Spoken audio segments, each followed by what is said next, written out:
అందరికీ నమస్తేనోలా welcome to సాఫ్ సీదా ముచ్చట. ఎట్లున్నారు వాళ్ళు అందరూ? మంచిగున్నారు కదా? ఇక నేను కూడా మంచిగున్నా. నేను వచ్చిన అంటే మంచి మంచి వార్తలు ఉంటాయని మీకు ఎరికే కదా. చలో చూద్దాం పారి.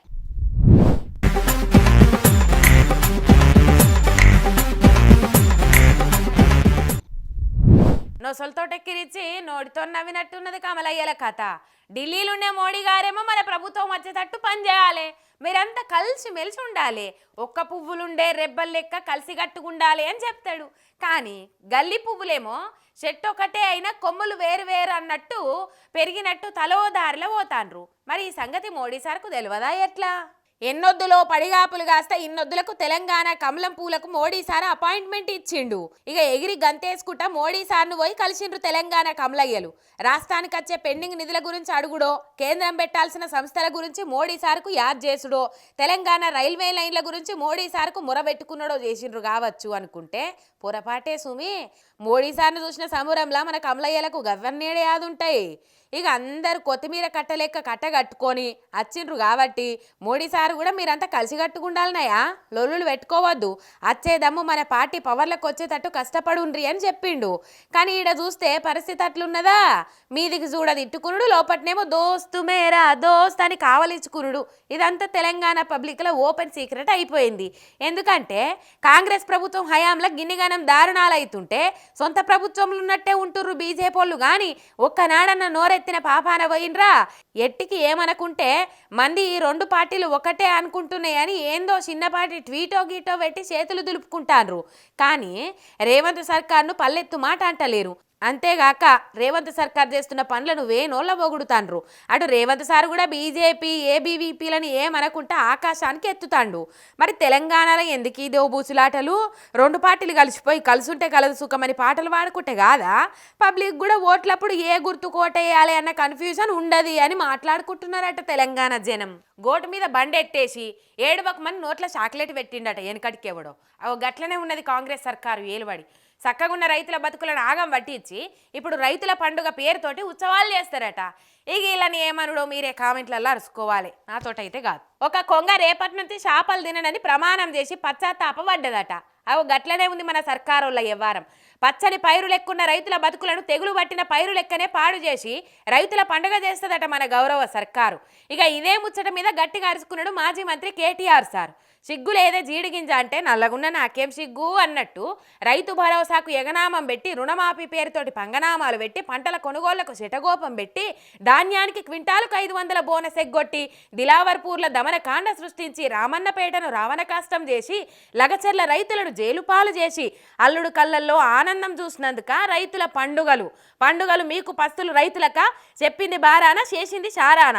కళ్ళాలల్లో అడ్లు పోసి కళ్ళల్లో వత్తులేసుకొని ఎన్నడు కొంటారని ఎదురు చూస్తున్న రైతులు మీకు కనబడరు. రూల్స్ పేరు చెప్పి కొర్రీలు చెప్పి వడ్లు కొనరు. అడ్డికి పావు షేర్ లెక్కన దళారులకు అమ్ముకుంటే మీకు పట్టింపు ఉండదు. అబద్ధానికి అంగీలాగు దొడిగితే అది కాంగ్రెస్ సర్కారు.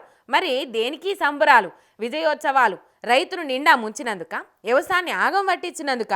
నీ గుడ్డి గుర్తులు కాకి లెక్కలతోటి ఎల్లకాలం ఎల్లదీయలేవు, యాది పెట్టుకోన్రి ముఖ్యమంత్రి గారు అని పొయ్యి మీద అప్పాల పుల్ల కాల్చి వాతలు పెట్టినట్టు గట్టిగా సురుకులంటిచ్చిండు కేటీఆర్ సార్. పోరాటం మన వారసత్వం అని చివేత మీద తిరుగుబాటు మనకు ఊపిరి పోసుకున్నప్పుడే ఉక్కి పిడికిలితోని అందిన ఆయుధం. అసొంటి వీర తెలంగాణ మనది. నాడు భూస్వాములనే గుత్పలందుకొని గెదిమిన చరిత్ర మనది. ఇలాగ ఈ పాలకులు వచ్చి మన బతుకులను ఆగం చేస్తే చైతన్యమైన తెలంగాణ ఊకుంటదా? ప్రతి ఒక్కరు ఒక సాకలి ఐలమ్మ తీరు, ప్రతి ఒక్కరు ఒక కొమరం భీమ్ అవుతారు. మొన్న రామన్నపేట, నిన్న లగచెర్ల, ఇలా దిలావర్పూర్ కాడ జనం సర్కారు మీద సాయుధ పోరాటం అప్పుడు తిరుగుబాటు చేసినట్టే తిరుగుబాటు చేసిండ్రు.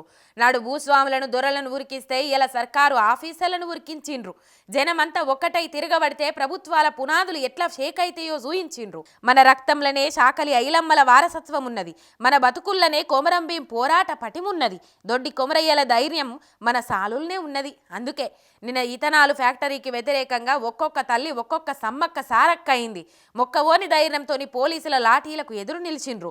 ఇథనాలు కంపెనీని బంద్ పెట్టించిండ్రు. ప్రజలంతా ఏకమైతే ఎట్లుంటుందో ఆ దెబ్బను సర్కారుకు రుచి చూయించిండ్రు.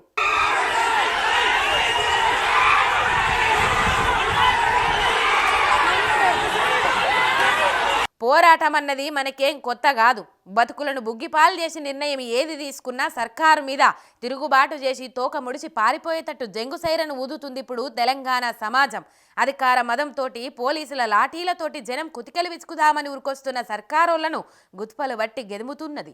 స్వాతంత్రం వచ్చినాక ఇంత దారుణంగా ప్రభుత్వం మీద తిరుగుబాటు వచ్చేటట్టు చేసిన పాలన ఏ రాష్ట్రంలో కూడా లేకపోవచ్చు అని అంటున్నారు రాజకీయ విశ్లేషకులు కూడా.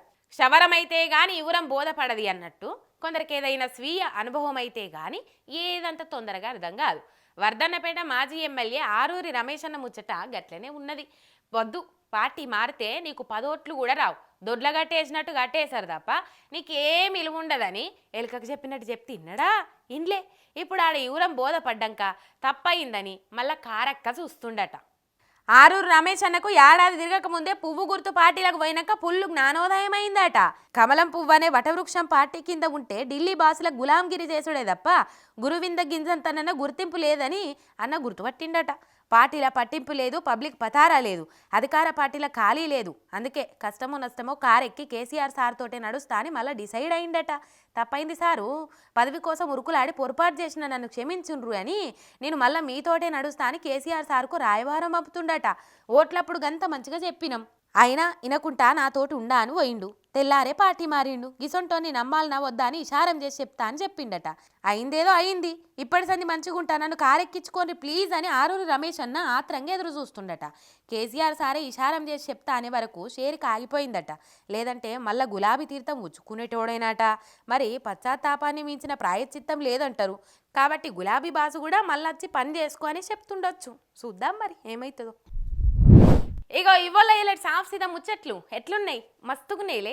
మళ్ళీ ఇసంటి ముచ్చట్లే పట్టుకొని వస్తుంది మీరేక. అంతవరకు మీరు చూస్తూనే ఉండండి మీ మిర్రర్ టీవీ. శనార్తి.